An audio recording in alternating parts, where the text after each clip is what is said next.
மாவட்டம் குறுவை பயிருக்கு இன்னைக்கு பயிர் காப்பீட்டு திட்டத்தில் இடம்பெறல. 2 ஆண்டுக்கு முந்தி இன்றைய முதலமைச்சர் திரு ஸ்டாலின் அவர்கள் மேட்டூருக்கு வந்து பகிரங்கமா பேசினார், வீரவசனம் பேசினார். நானும் டெல்டா காரன் அப்படின்னு வீரவசனம் பேசி தண்ணி திறந்து விட்டார் மேட்டூர்ல. இங்க தண்ணி வந்து சேர்ந்தது.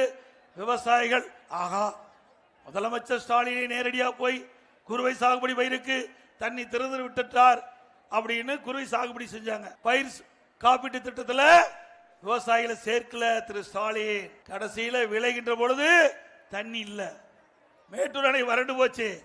அறுவடை செய்கின்ற அந்த பருவத்தில் தண்ணி இல்லாம குறுவை சாகுபடி பயிர்கள் காய்ந்து தீஞ்சு பெரும் நஷ்டத்துக்கு ஆளானார்கள் விவசாயிகள். இதுதான் ஸ்டாலின் மாடல் அரசாங்கம்.